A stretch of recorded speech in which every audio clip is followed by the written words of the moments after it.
Hello. Hello. Is this Miss Shrishti? Yes, yes, yes. Okay. So I just had a quick question. What is the duration of the workshop? It's ideally supposed to go up till 8, but since you'll be taking off, we can look after it. Okay, okay. Also, I had a question. Am I finalized for the first half or the second half? The first half. The first half. Right. Right, Okay. right. And I can leave after the first half? Absolutely. Okay, great. Thank you so much.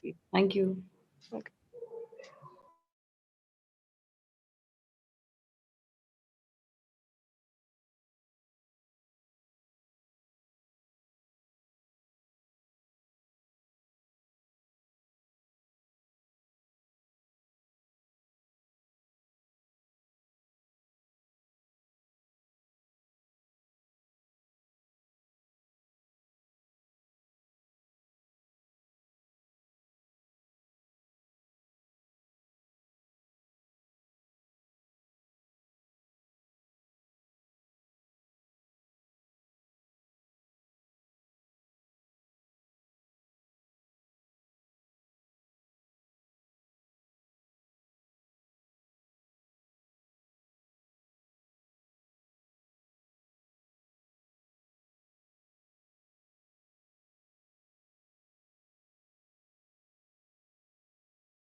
Hi, my name is Pooja Avasthi. I'm a soft skill trainer and an image consultant. My experience has been in corporate HR for many years, and I'm and also in the field of education. And I am currently also a certified nutritionist connected with a very large health institute. Okay, let's talk about soft skills. Soft skills are basically social skills, people skills, communication skills, and interpersonal skills. And these skill sets are very important. Why? Because we are always interacting with people. We are working in an environment where there are different kinds of people around us. A lot of times we work in teams. So apart from the technical skills that we work really hard on, it's very important to be developing these skills as well. Let me give you an example. Two engineers. One engineer is he's passed out from a great engineering college, very good with his technical skills, but is not very good with his communication and his social skills, right? And let's look at the other engineer who's also passed out from a good college, but has excellent communication skills and soft skills. So it's basically the second one who has far greater chances of really succeeding in his career. So that's how important social skills are. And here at MentorMitr, we provide holistic programs and mentoring in these areas, with which also and a combination of a lot of other skills, you could be moving on and really succeeding, and like I said, really moving on in your careers. And also as students, these skill sets become very important, because the earlier that you can imbibe these intangibles, the better chances that you have in kind of making it really big in the outside world. Okay, so the other thing is, of course, image consulting. Now it is said that even before you open your mouth, your appearance speaks for you, right? It's how you project yourself, it's how you present yourself. So this is a huge topic, where different facets of how you can present yourself in different environments is all that can come your way in terms of learning. How can your body language, how you can present yourself in a better manner, how you can be formal but yet very approachable. So like I said, there are different facets to this whole thing, which is called image consulting. And I would highly recommend you to become a part and be a part of MentorMitr, because the learnings, the holistic learnings that you're going to be getting from there is what is going to really help you. Thank you.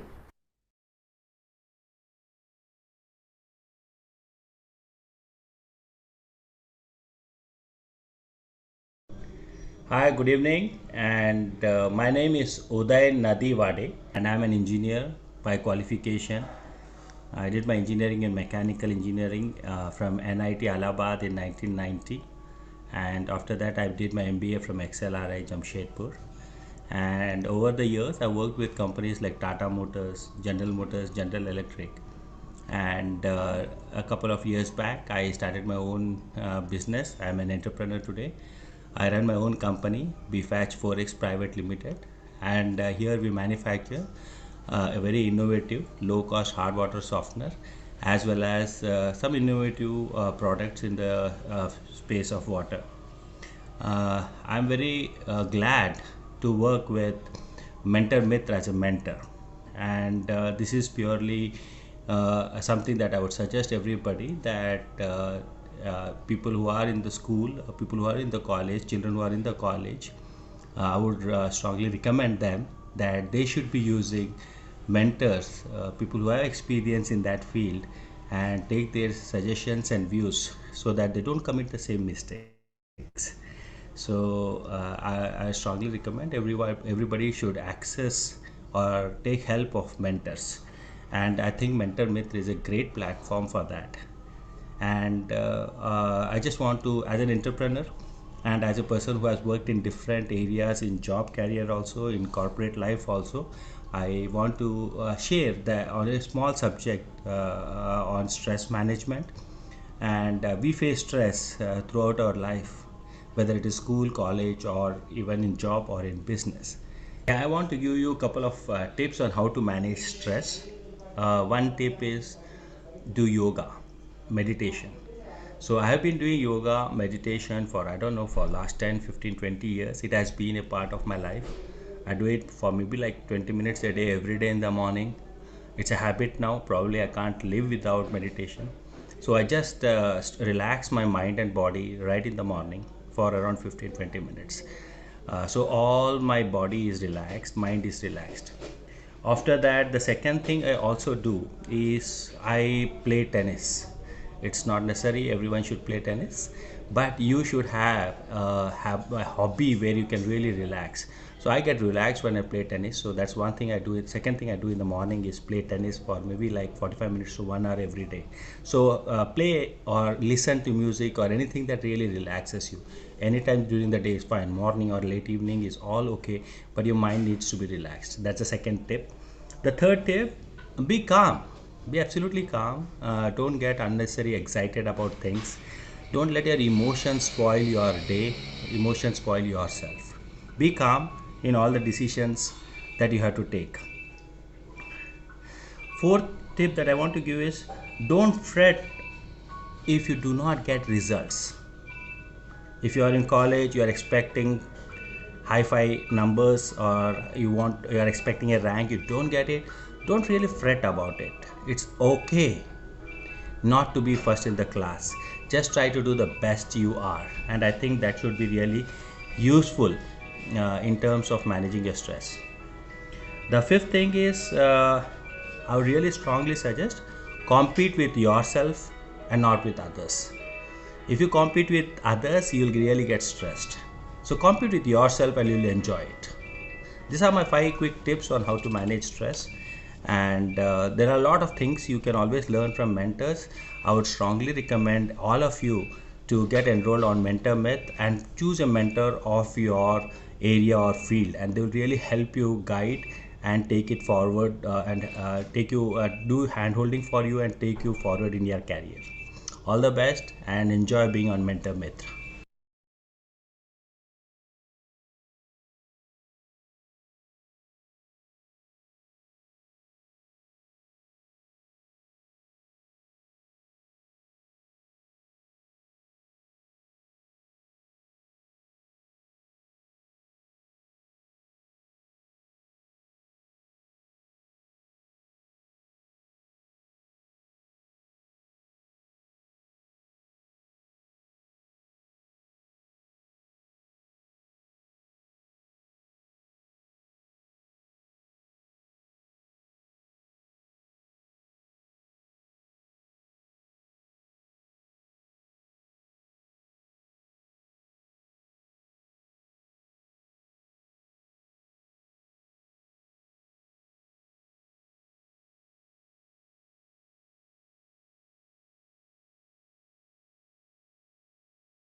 The steps to mail the e-certificate are as follows. Attend the full webinar. Once you see thank you displayed on the screen, there will appear a link to Google Attendance form in the chat box. Click to mark your attendance and get the feedback form emailed. Fill the questionnaire that you receive in your mail for the details. Follow our page on Instagram and Facebook. If the above stated steps are followed, an e-certificate will be automatically mailed to you. Kindly note that the certificates will be mailed in 24 to 48 hours.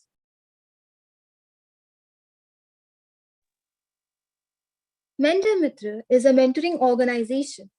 Our aim is to guide individuals wherever they are in their journey of career development and help them learn life skills to manage complex situations while enhancing their academic performance to optimum. Our involvement helps students to set the right goals and enables them to define and manage their priorities as well as enhance their EQ. Good evening, everybody.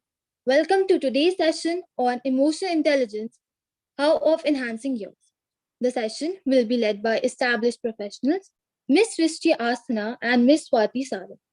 Please feel free to leave your questions in the chat box and we will try to answer them. Our first speaker for the evening is Ms. Srishti.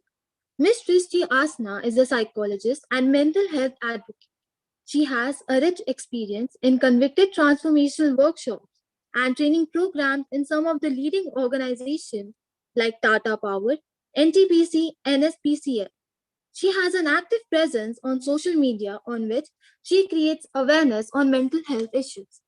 I would now request ma'am to please enlighten our audience.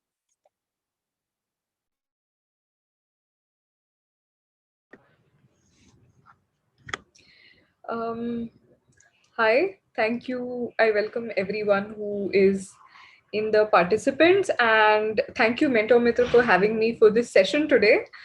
Emotional intelligence happens to be surprisingly one of those topics that all psychologists enjoy and love talking about, because ultimately at the end of the day, one of our most important goals as a therapist is to establish emotional intelligence in individuals, so that all areas of their life, let it be the professional aspect, the personal aspect, family life, the dynamic you share with your life partner, everything, it's a all encompassing term basically. So now let's just get into what is emotional intelligence. Emotional intelligence is your capacity to so emotions are like tides, they come and they go. So how to surf on them and how to not drown in them, that is the art of emotional intelligence. So basically, if we were to a lot of researches, when we explore them, we find out that in the time that has gone by, we used to see that traditional IQ or the intelligence quotient, that is what we used to study. But now, as of late, since 1990s and 2000s, we've seen an emerging trend of research where we are witnessing people, scientists, psychologists, and a lot of professionals moving towards emotional intelligence. Emotional intelligence is that topic on which I've taken many trainings in some of the leading corporates in the country.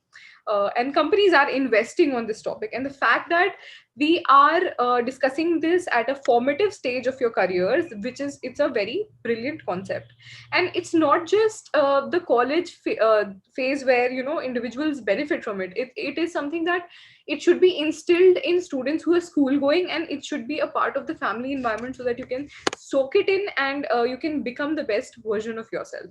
So to sum it up, emotional intelligence is basically your capacity to understand your emotions, manage your emotions, not control emotions. Now control is a very, I would say it's a negative term. So instead of saying controlling emotions, you learn how to manage them and how to deal with them, how to not completely go with the flow of them and sink in them. And so that is the thing, when we don't have the capacity to have that awareness about, okay, this emotion is coming up to me, how do I deal with it, how do I successfully come out of it? When we don't have it, we go down, and we also take down our relationships, and also many a times it affects our professional lives as well. Now how does it help our professional lives? Let me just give you an example. So let's just say there is a manager in a company, okay, and he has been training his intern. He loves the intern. He wants to select that intern for the executive position, and there's only one position open in the company. Okay, so now this intern, he's performing very well, but suddenly something happens in his house. Okay, and this intern stops performing very well, and now the person who is mentoring him starts getting frustrated that I groomed him, I nurtured him, I invested so much in him. How is he not doing well? How is he failing? Why is this happening? And he starts putting more and more pressure on the intern to perform better and better. But in his perspective, he's only trying to give tough love, so that the intern starts performing better. But what happens is this intern already is facing some pressure at home. He does not feel, and he does not obviously feel the comfort to open up to his manager about it, because he can only see that the manager is giving him a tough time. And then all these events eventually lead to the intern leaving the company and saying that I don't want the position altogether. Here we see that the intent of the manager was good, the intent of the intern was obviously good, and who doesn't want to have a good position in a company, right?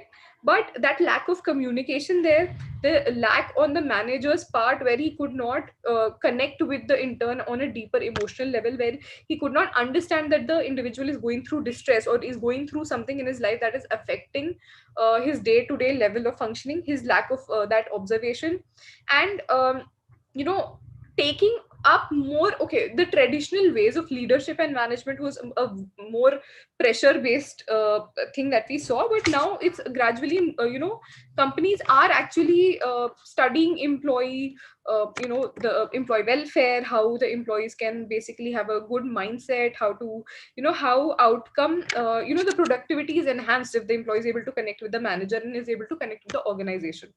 So now we see that in this case study there is a loss on the for the intern as well as for the manager, because somewhere even the manager is let down. If the manager had been emotionally intelligent, he would have observed and noticed that okay, he is going through something is not usual. Okay, he would have realized that okay, this is not the time for me to react in a frustrated manner. I might be looking out for him, but this is not the situation to act out and try to control that intern and his actions. Okay, and the intern could have also been honest that okay, something is going on with me, please give me some time to cope up with it. It is actually many problems in our lives, if we were to sort it out, and if we were to do the root cause analysis of the problems, and if we can just basically break them down, it's often going to come down to these simple problems where we did not communicate our issues to the right person concerned, where the other person was also not observant enough to see that we were struggling with something. So these are very common issues. And I'm sure you guys must have seen those Facebook stories, those Instagram stories where the husband starts at home and he and his wife have a fight, and then he goes out, he ends up screaming at the person who sort of usme takraya, someone runs into him and he has an outburst. Then he goes to the office, he ends up screaming on his employee then eventually screams on his girlfriend, the girlfriend ends up screaming on someone else. So you see that vicious cycle. What is that? It is a lack of emotional intelligence. Had an emotionally intelligent person will have the ability to recognize, okay, now I'm going down the wrong track, events are not working out in my favor, I am feeling frustrated, what can I do to sort this on the spot right now?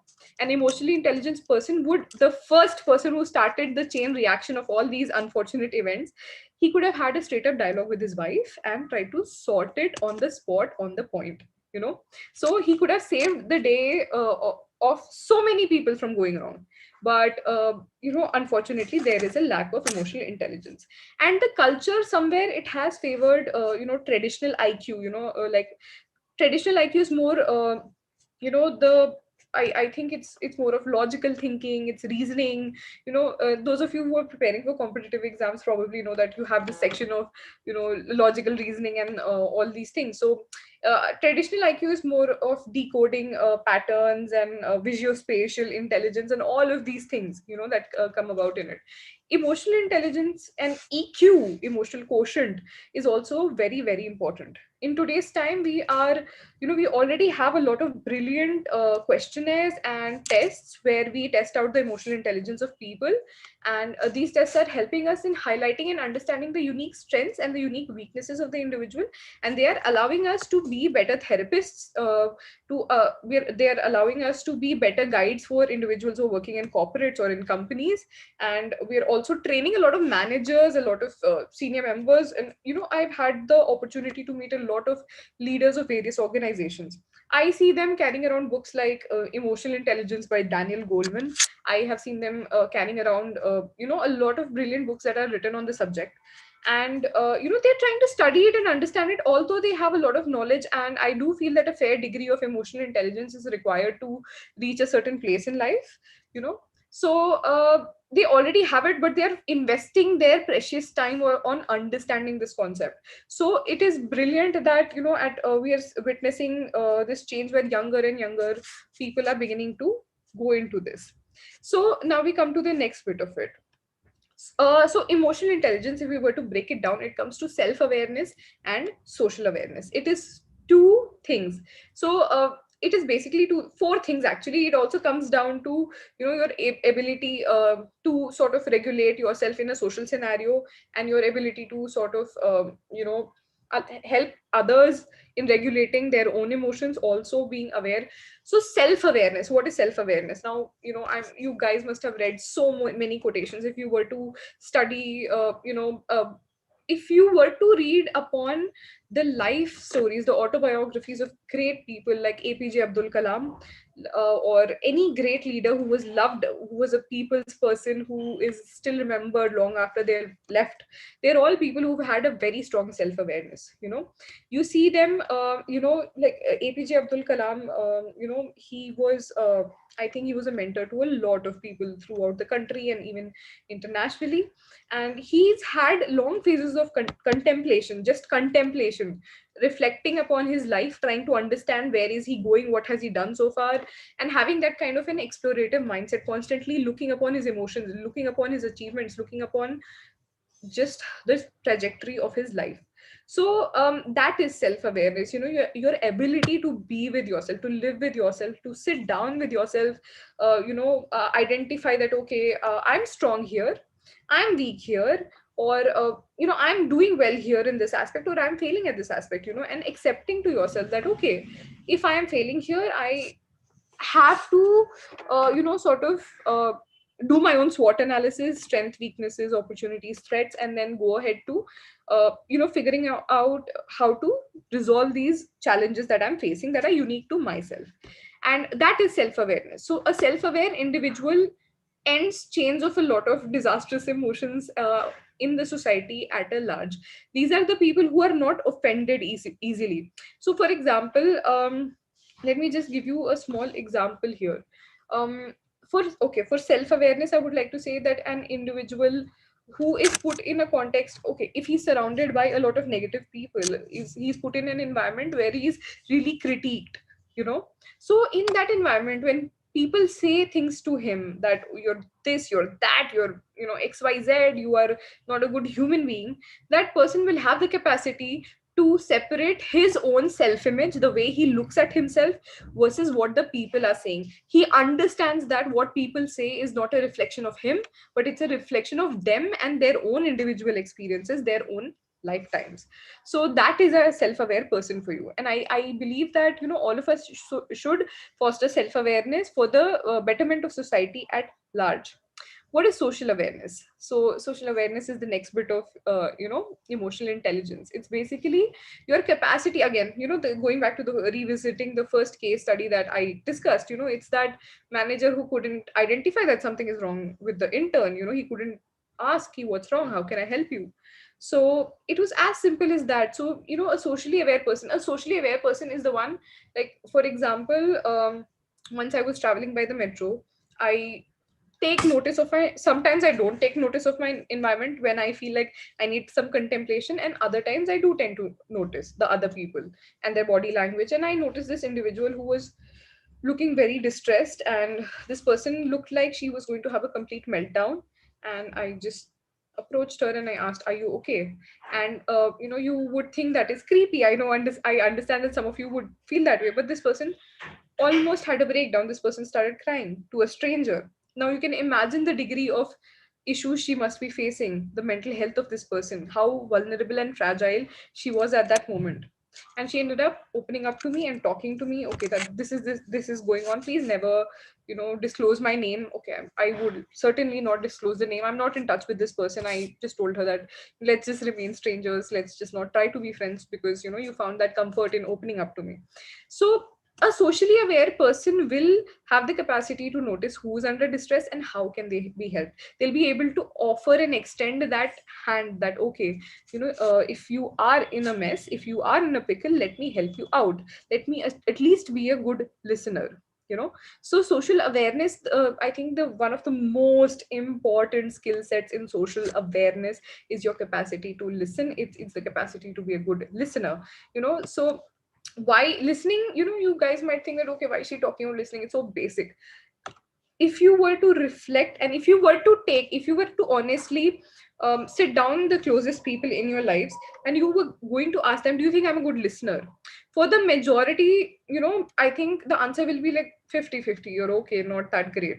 Now why does that happen? Because we as human beings have a tendency of interpreting experiences, not understanding and contemplating and giving it time. We have a reactionary approach that, okay, you said this, I said this. One of the most difficult things that I see with people, one of the most upsetting thing that I see with people is a friend comes to you and shares a story that, okay, I've had such a bad day, like I'm facing certain financial issues, something is going down in my life, I'm upset, I'm it's just Murphy's law all the way, things are not working out for me.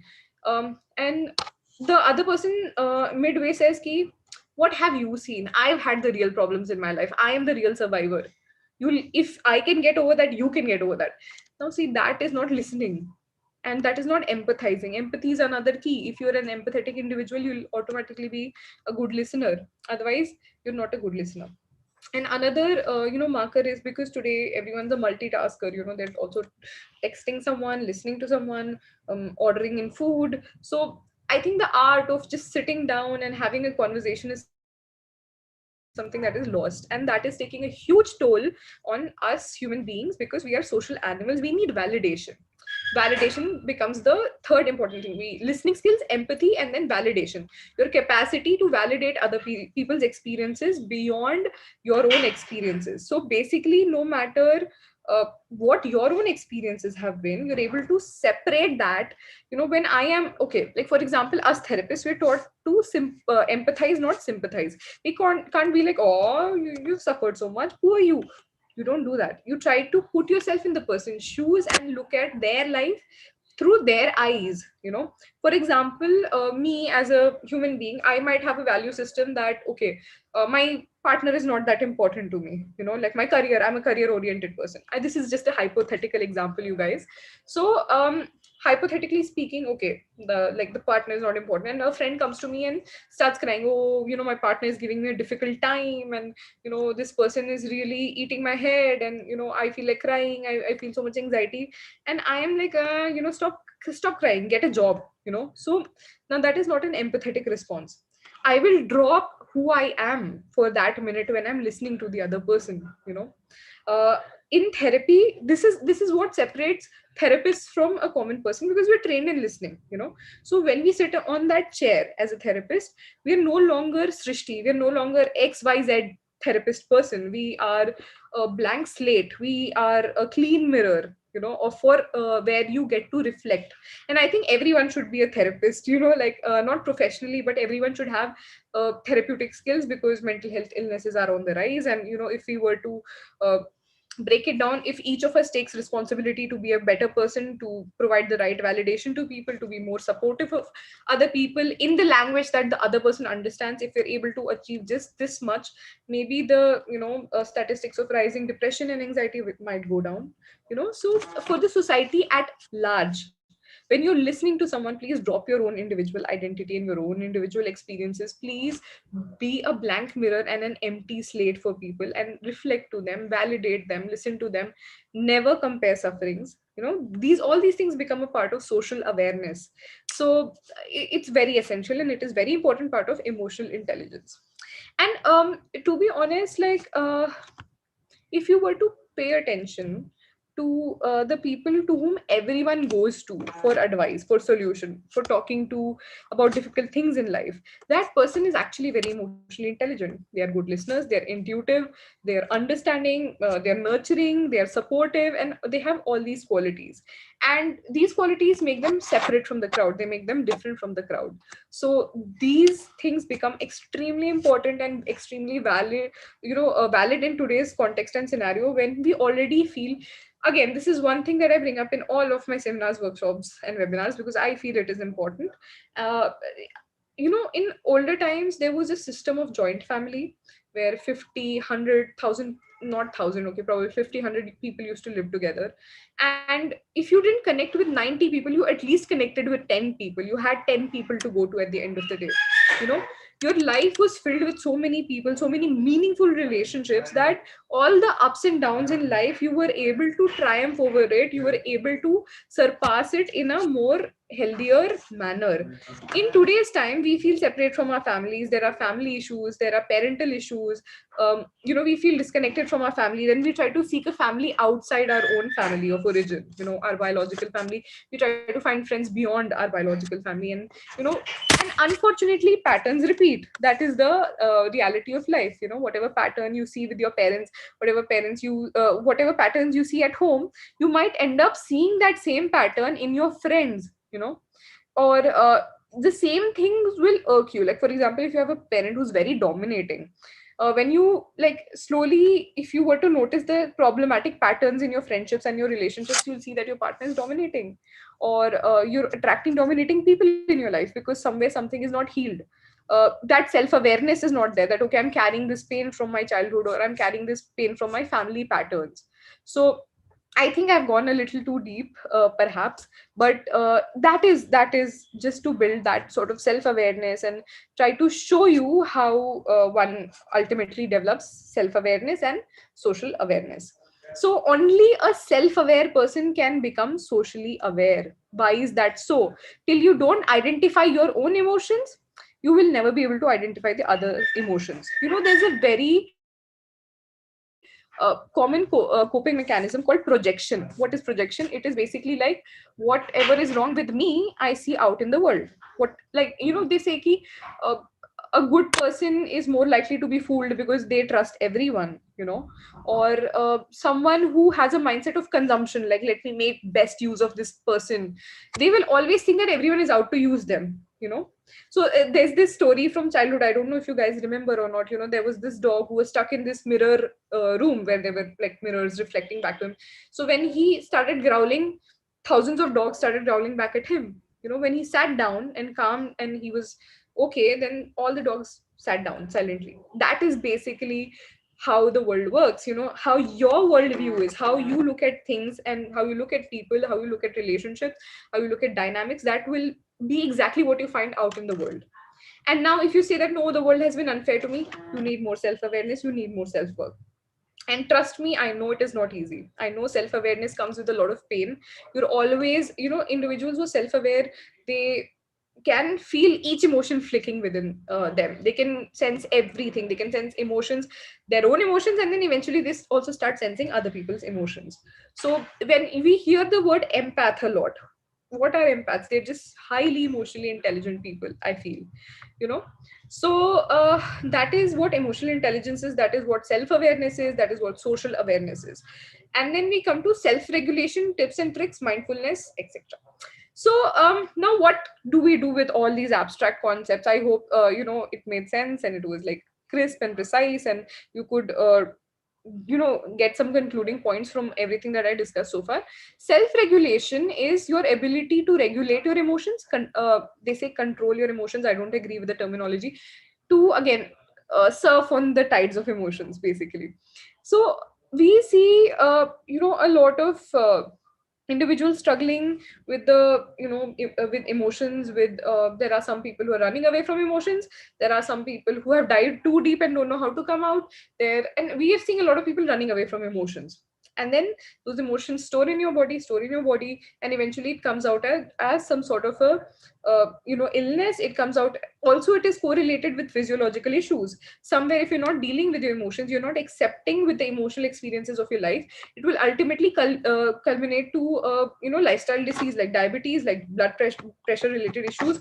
Heart attack is also linked to, it is all linked to stress. Now what is stress? It's your body storing the negative emotions. That is what stress is, because your body has a system designed internally, and if you're not aware of how it is working for you, it will work against you.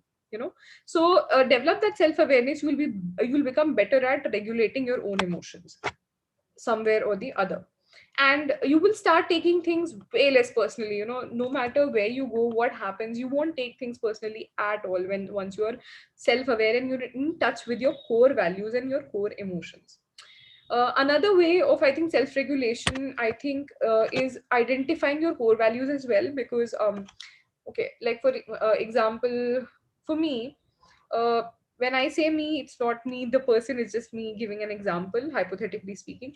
Family is the most important value to me, and service is the most important value to me. Okay, so I value family, I value the emotion of service. So whenever I'm stuck in a difficult situation in my life, I can quickly call upon my value systems. Okay, what is my priority? Family. My priority is also service. So I can combine these two, and no matter what the situation may be, I'm able to act in alignment with those value systems. So basically, I'm able to act in a way where I am serving my family or I'm serving other people at large. So that becomes it makes decision making very clear, very easy.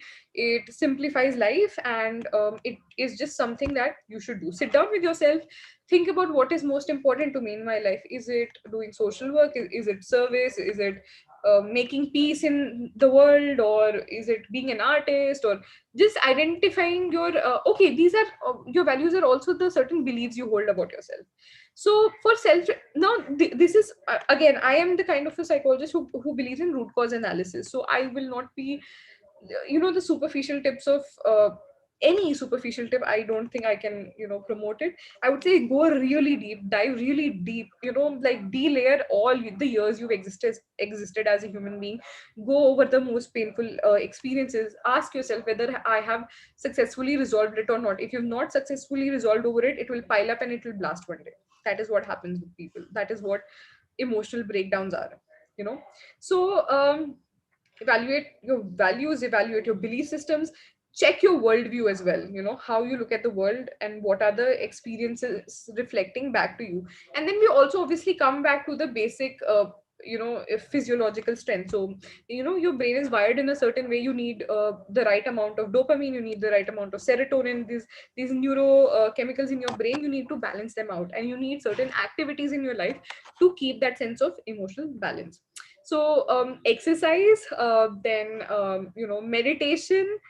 I'm really sorry if you don't want to hear this, but it is a matter of fact. These are not something that are a part of popular culture. It is something that is researched and established. So these are the basic building. You can't have a plant without soil or without watering it and without sunlight, right?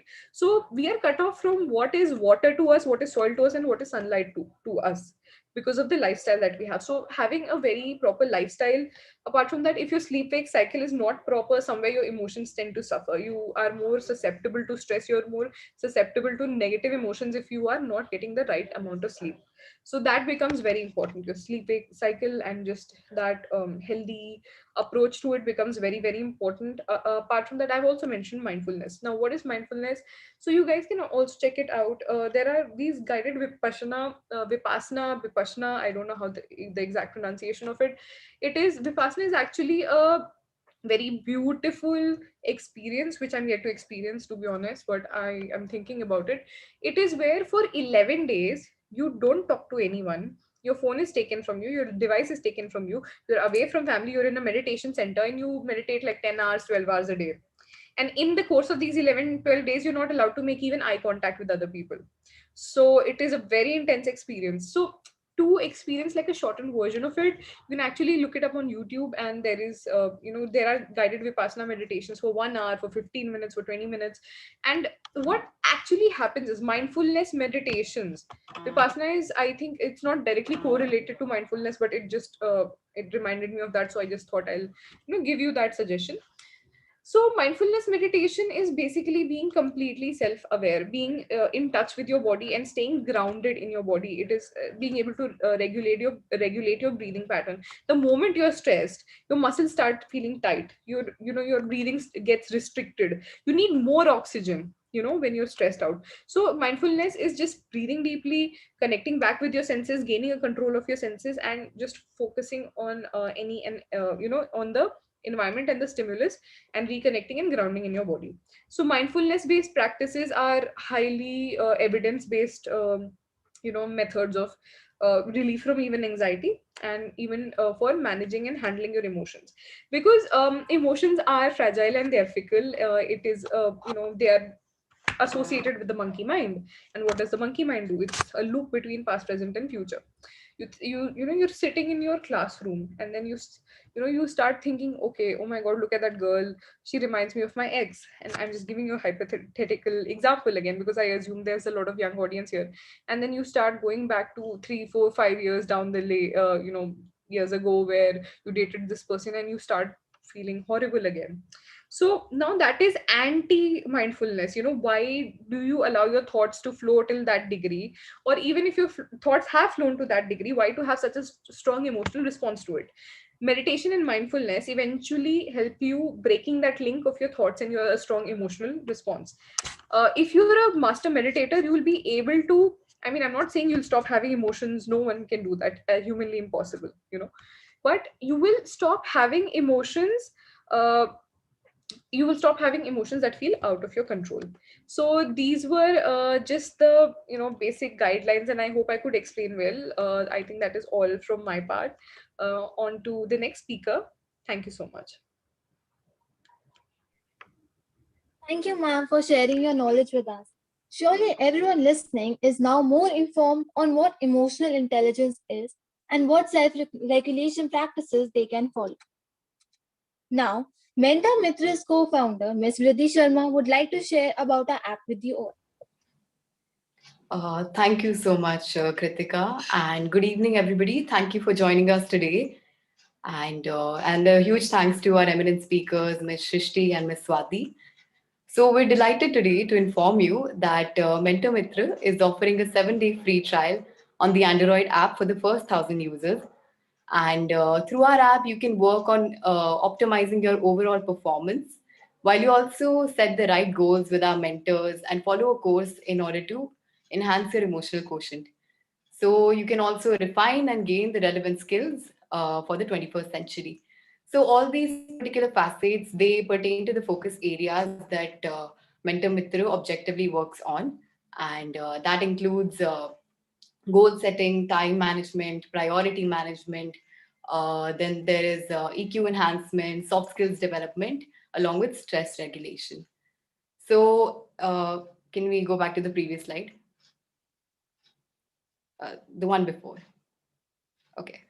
So in order to get access to the free trial, you'll have to click on the header, which says get your 7-day free trial.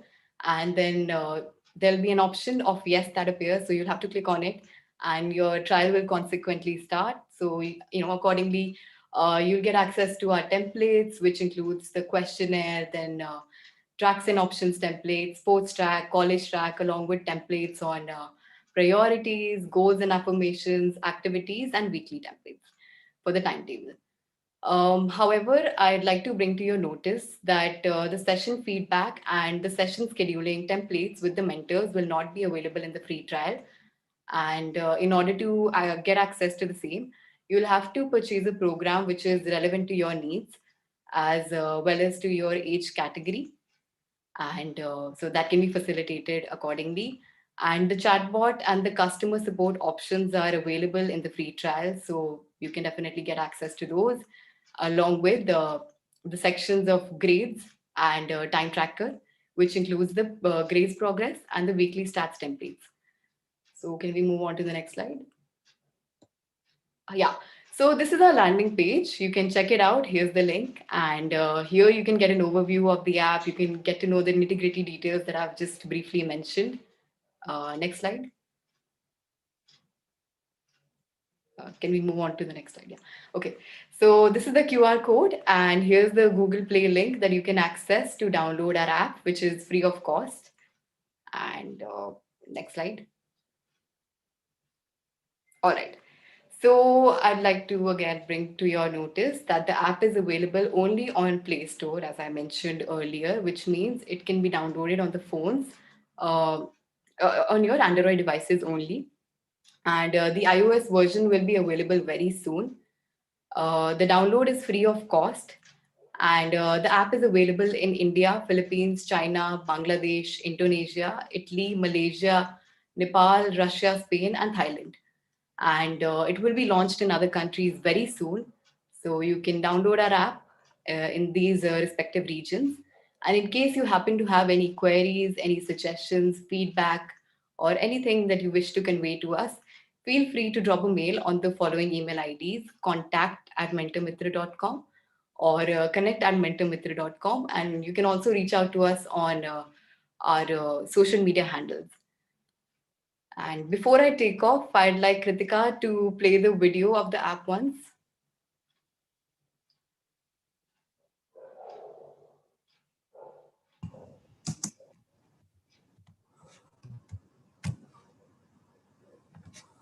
Good evening, everyone. Welcome to the webinar session. MentorMitr is giving away a 7-day free trial so that users can know what MentorMitr provides and how it can help them. Now, I am going to explain how you can avail the 7 days free trial on the MentorMitr Android app. Here, when you log in into the app, you see an option on the top, the 7-day free trial now. Just click on the option and you'll be asked if you are sure if you want to start the trial session. Click on yes and your trial will be started.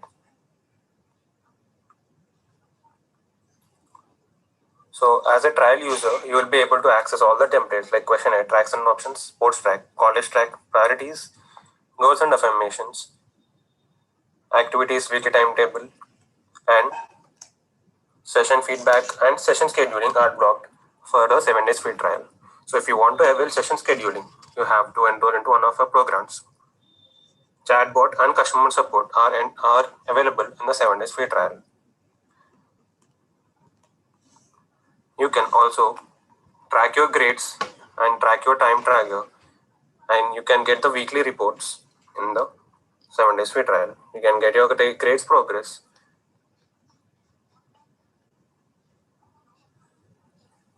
You can get a weekly stats report and all the other usages on the 7 days free trial. Hoping to see you there on the MentorMitr app. Thank you.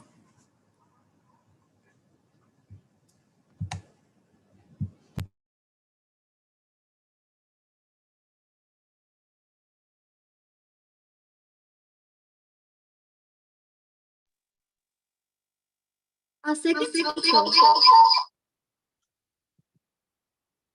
speaker for the evening is Miss Swati Satna. Miss Swati Satna is the founder of Inner Outer Grooming. She helps people achieve inner outer grooming by raising their self-growth status and turning their subconscious fears into realistically hopeful achievements through psychological counseling and image management services.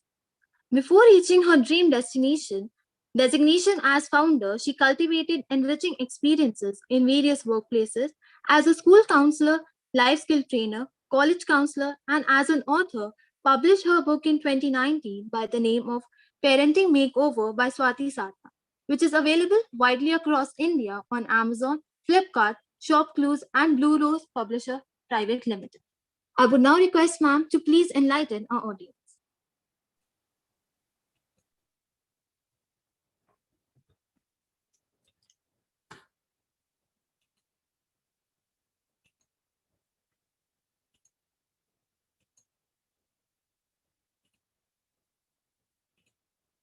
Hello, everyone.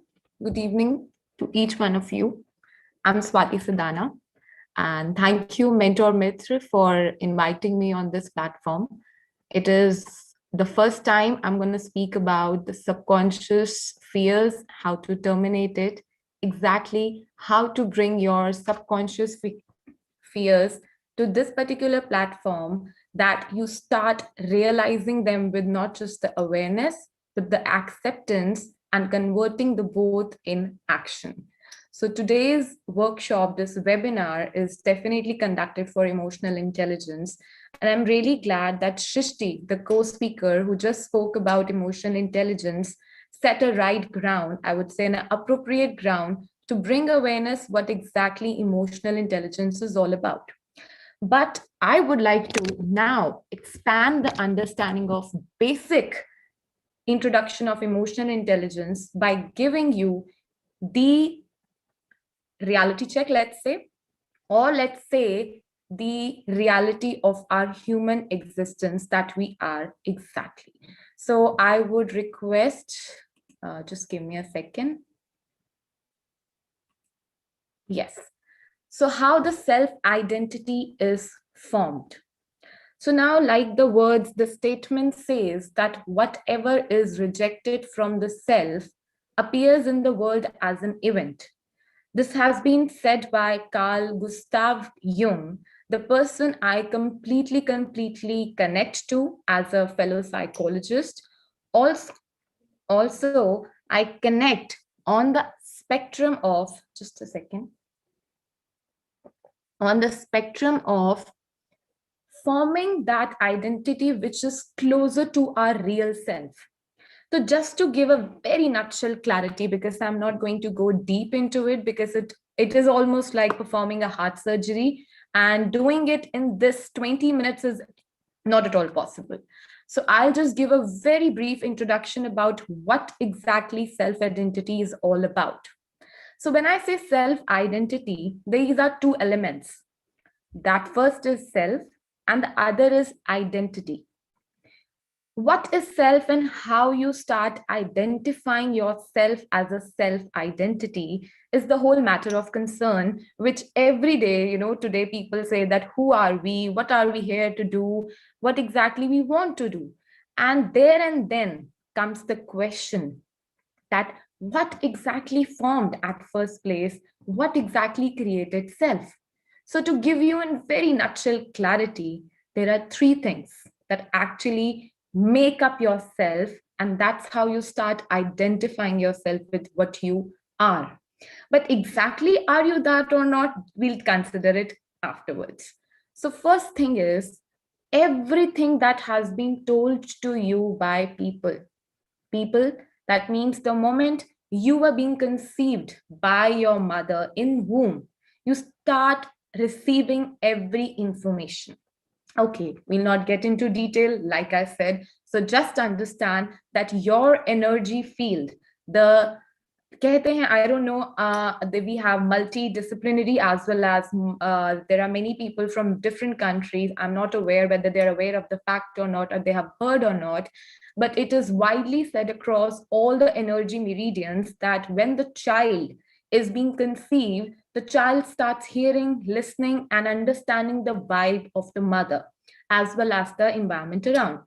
So it is always suggested that to be in an environment that motivates the mother and facilitates the learning and the behavior of the child, which is there inside the womb.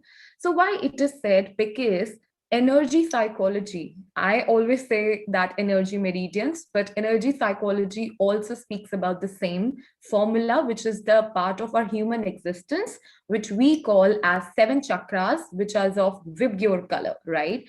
So 7 chakras comes from all the energy meridians that the body has, and we exactly start perceiving all the information which becomes part of those meridians since the moment we are conceived by our mother, right? And after that, what happens is that everything which is being told to you, the first thing is everything which is told to you becomes part of your identity. Second thing, when it is being told, you obviously learn. The formative years of a child is considered usually from the conception point till the 7 years and last till 14 years of age. But the most important formative years which are considered for an individual as well as their expansion and their growth as an adult is 1 to 7 years. If you listen to the people who have widely worked on subconscious realities, how to unlock subconscious as well as attract and manifest every single thing, you must have understood a lot of concept down there.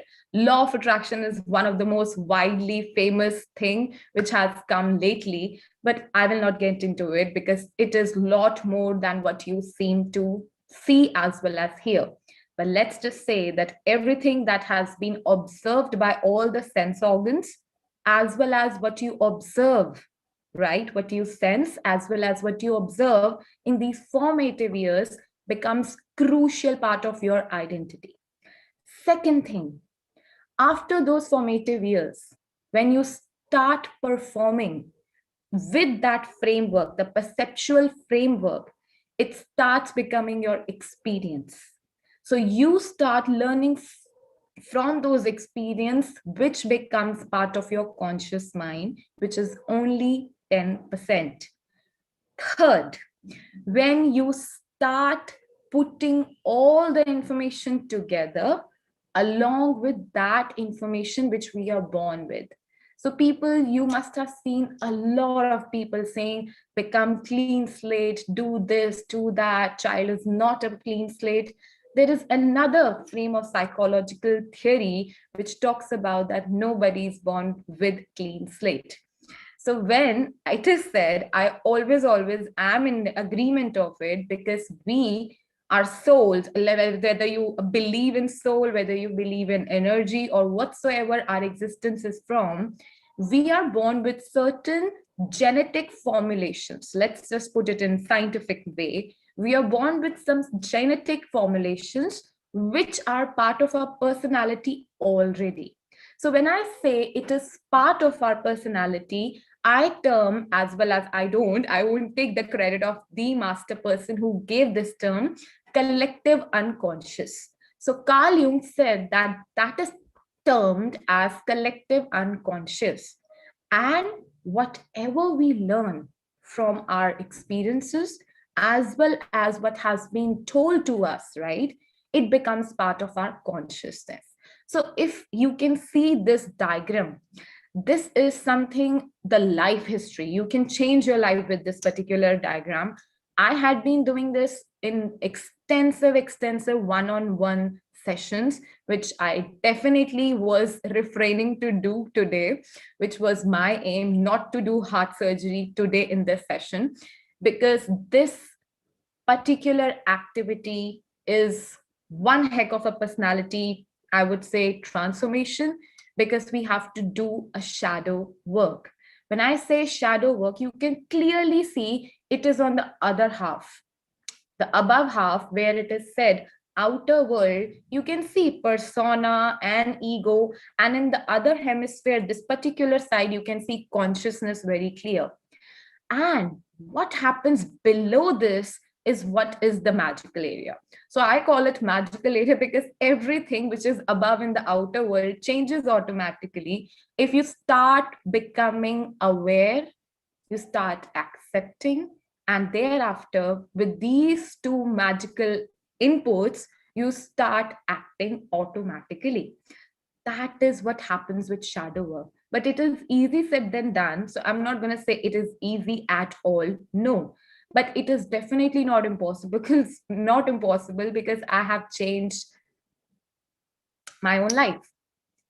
What I am today, the reason I am today is because of my 20 years of self-experiencing in terms of shadow work. Let's say I was maybe born to do this, or let's say I was already had those beautiful insights that everything is happening for a reason. And very much in a tender age, I started observing that everything is having a pattern. So I started going inside instead of going outside. And I'll not talk about that, but I'll just tell that what exactly happens when you go inside instead of outside. One, Blaming is gone, completely gone, because you start understanding it is not other person who's trying to, I would say, trigger you or harm you. It is your own thoughts, your own emotions. Forget about the thoughts, pardon me, your emotional pains you are functioning from. These are the areas which actually get triggered and becomes an event in the outside world. Just like the previous slide said. Can we please go on the previous slide for a second? Whatever is rejected from the self appears in the world as an event. Thank you. We can go now. So like it says that if you reject what is within you as self, the emotions, it will become an event for you. And let me tell you very clearly, the more you ignore, people say ignorance is bliss. I have always been on the other half. Ignorance is not bliss. And if you say ignorance is bliss, then in that case, I can completely understand what is the state you are going through, because I had been there as well.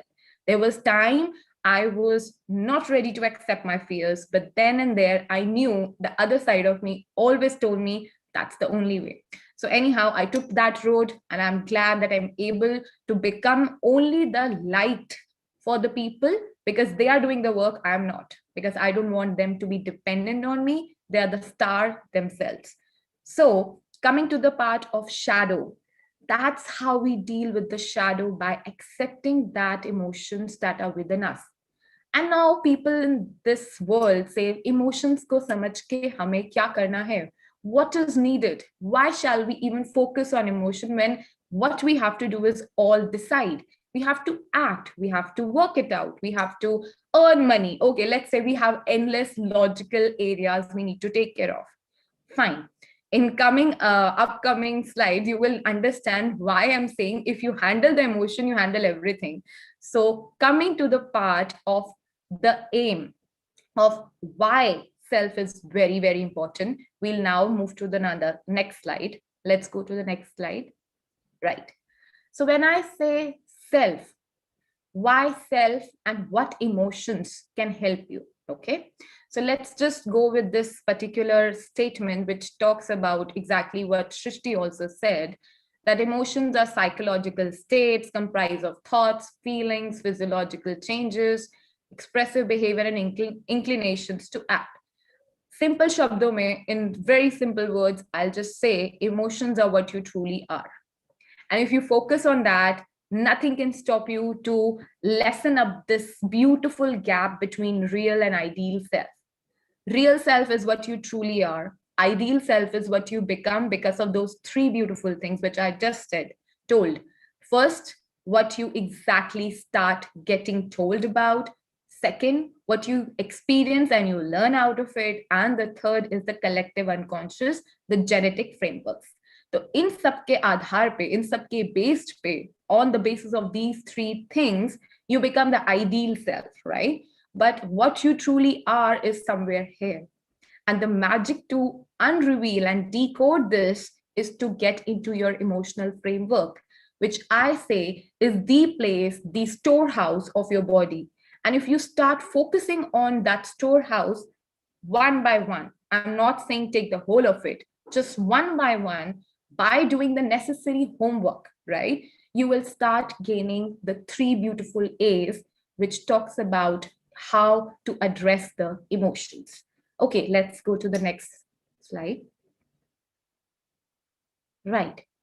So when I say address the emotions, I always have, I would rather say I always talk about also, but this is my kind of formula that I completely get across. This is the way I say the therapy happens and goes through. It is through three A's.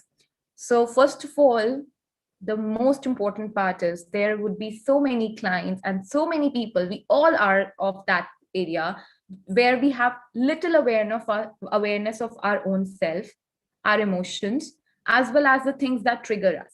Okay, so first step is to get aware of everything that you feel triggered with. Second thing, the most important, but the most, I would say, the crucial part and the beautiful bridge that happens between awareness and acceptance happens with consistency. Every single day from 20 years, I had been doing this. And today also I'm doing it because it's an endless thing. Inner work is a beautiful thing, but it has to be consistent, okay? And it happens only when you are truly ready. So from awareness that what exactly triggers you, to the point that what exactly that trigger is trying to teach you, why it had been there at the first place, what exactly was the lesson. That is the acceptance part.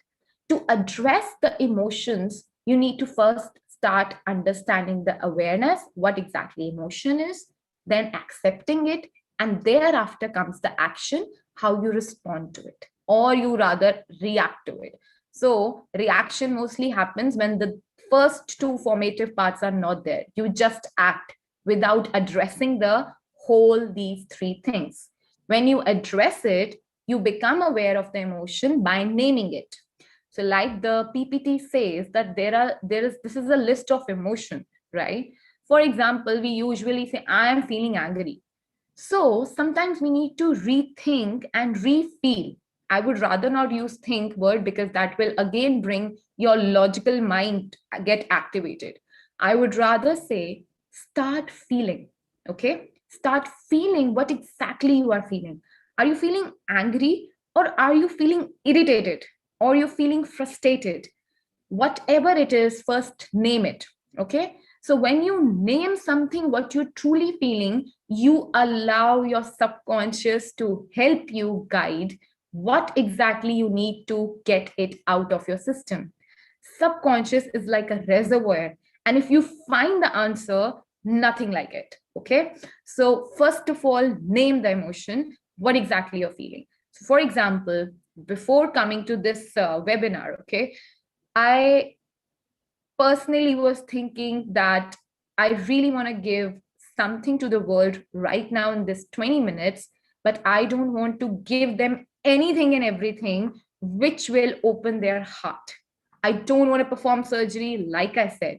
It is the most crucial thing to open somebody's heart and not being able to close it.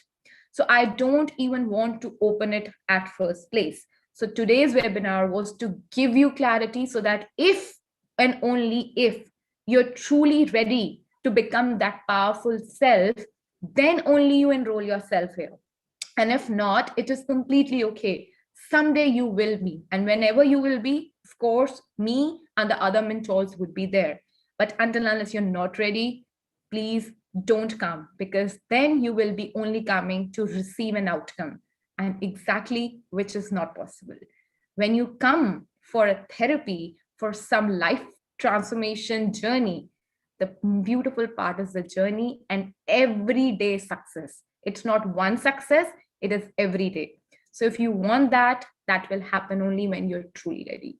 So coming back to this beautiful part which I was talking about, that name your emotion. So first of all, name the emotion by getting aware about it. Once you are aware of the emotion, just ask yourself that where was the first time we experienced this emotion? Just track yourself down in the memory lane where this emotion was first stuck. Where did you start experiencing it? And the moment you will start tracking those beautiful emotions, you will start seeing this pattern. So the moment you start seeing the pattern, you will start recognizing that every pattern had the same pain. When I say pain, that means आपके events change होते रहेंगे. Like the first slide said, that whatever is your self, if you're not managing it, it will become an event, right? So every event will trigger that particular pain every time, and you will feel the other person is giving you pain. Jabki, it's not the same. It's the event. In fact, the person who is actually coming to rescue you is giving you the trigger so that you understand that pain and work on it.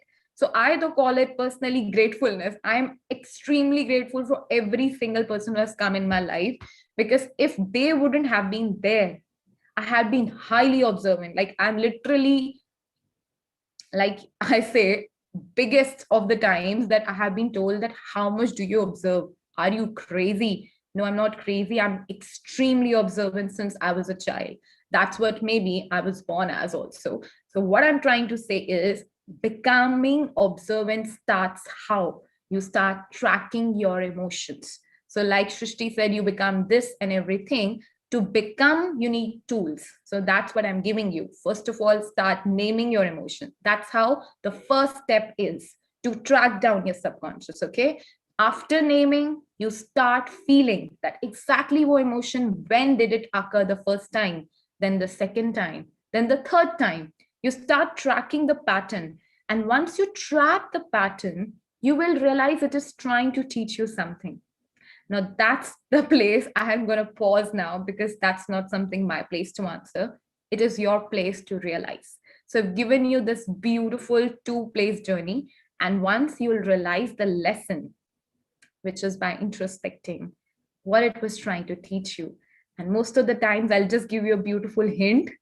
Most of the times, the pain that is triggering you again and again, you are not, let's say you are resisting to do that particular thing. That is why again and again it is coming to you in form of pain.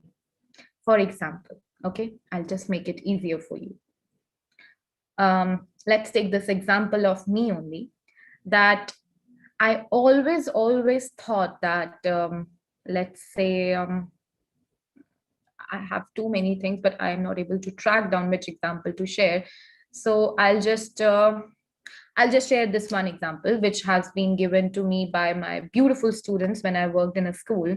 So I always loved giving, okay, giving all the love and everything to a lot of people. So I always thought that that's the best way to give and the best way to feel myself healed.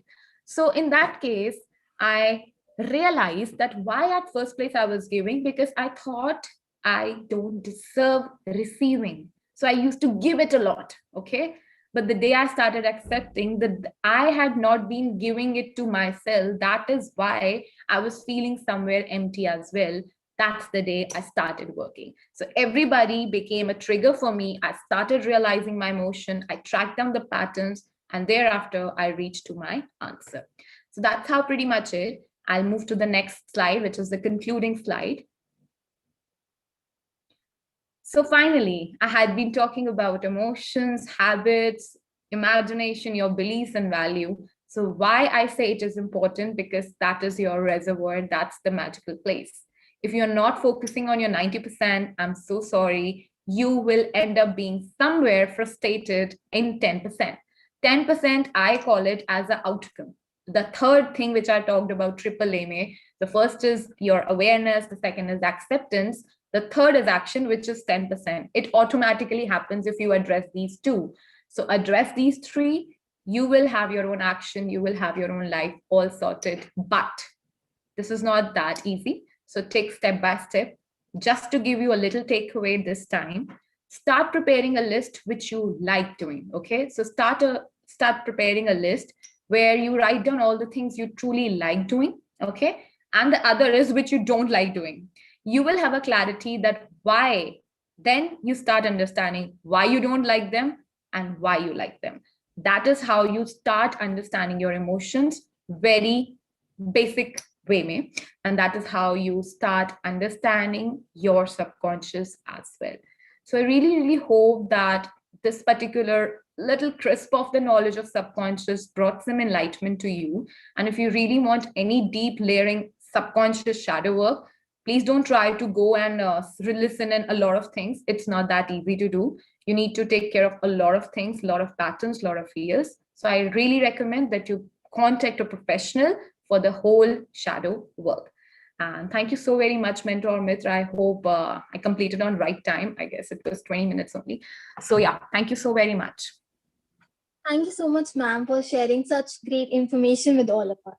Our friends listening have surely gained a lot of knowledge about the concept of self-identity and subconscious. Now, we would like to proceed to the Q&A session by our audience.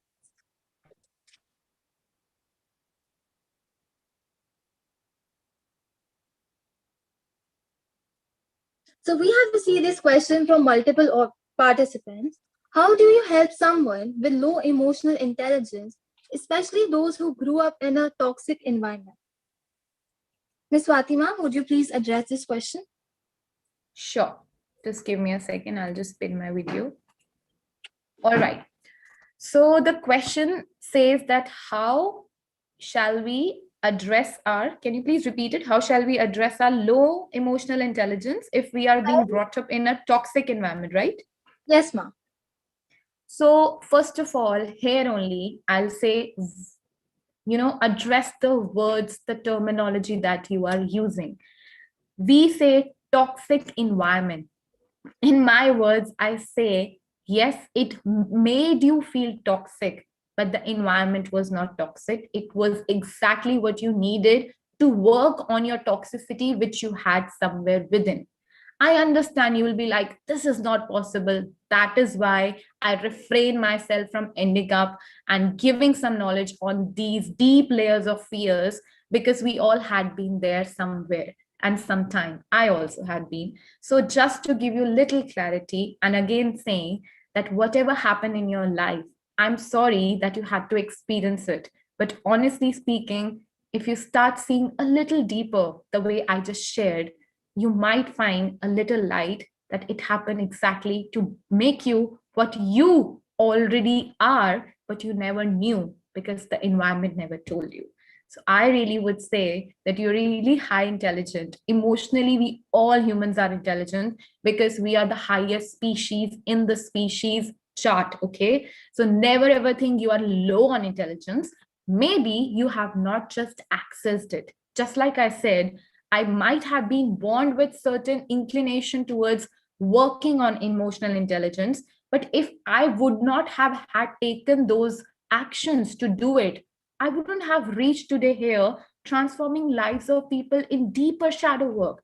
So you have to do the little necessary work. And if you feel that you need a little more clarity, please feel free to contact the professionals through MentorMitr. Thank you for your answer, ma'am. The next question we have is, how has the COVID-19 pandemic affected emotional intelligence of people? So as a psychologist, I would really say that I had a bunch of varied responses when it comes down to COVID, because most of my clients experienced different, I would say completely different. It was really different to me also to experience, getting those experiences from them, because some of them thought that they got the time of life to introspect exactly what they were doing every day with therapeutic interventions. They got huge amount of time to start inner work, and I'm immensely happy that they did it. But on other hand, some of the clients felt that they are being blocked by the people, because there were too many times they couldn't get the space to think about themselves or experiment with the things which they always were doing. So I, in those times, just gave both of them one tip. I'm not saying suggestion, because I refrain myself from giving anything, because not my thing is not going to help you. It's your thing that's going to help you. So always ask your inner self what exactly is right for you, what feels right to you. Don't think, just feel. So I just told them one tip, okay, that in whatever the situation you are in, just try to do what best you can do. If you're feeling somewhere ki nahi, it's too much clustered, I really can't go out, I can't do this, I can't do that, fine, accept it. That these are the things for now you cannot do. What are the things now that you can address and do in this time? Address the reality of your emotions, what you're going through, because pandemic was actually sudden for each one of us. But if above the pandemic, we again start asking, oh my God, what now? Why it happened? It's going to build a lot of stress, which is unnecessary and unrealistic. So getting down to realistic clarity that what now can be done is going to definitely bring you to better reality, clarity, and light. Thank you, ma'am. Since we have run out of time today, we would like to end the Q&A session here. Right. All right. Thank you so much, MentorMitr. Thank you, ma'am, for answering the question. anytime. Now, we would like to present to you our programs for working professionals. MentorMitr spirit and endeavor is to engage with the working people and help them improve their current performance, enhance motivational level, help them plan their short-term and long-term goals, enhance their emotional quotient, and help them have better control over work-life balance and eventually success. Programs for school students.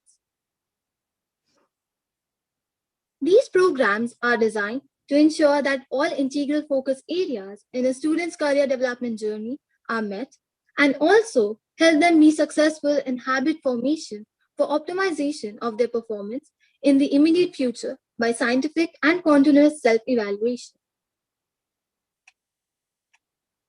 Programs for university students. Programs for university students are designed to identify their tracks for the future, whether they want to work and grow in the field of study or in trust or both.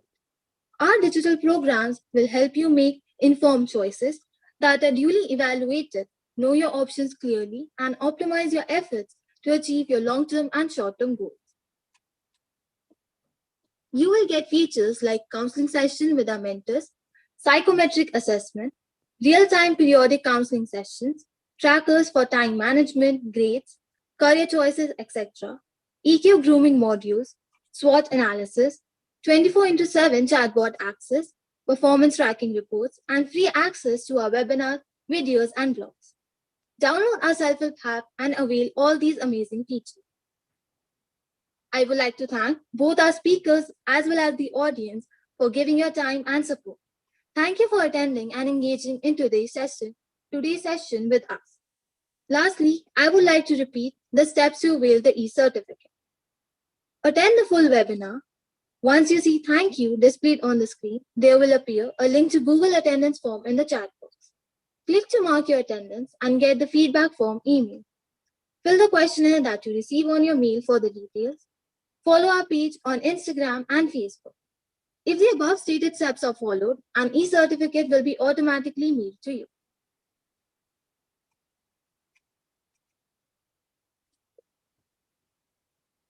You can contact us through any of the above mentioned platforms with your questions, feedback, and suggestions. Thank you.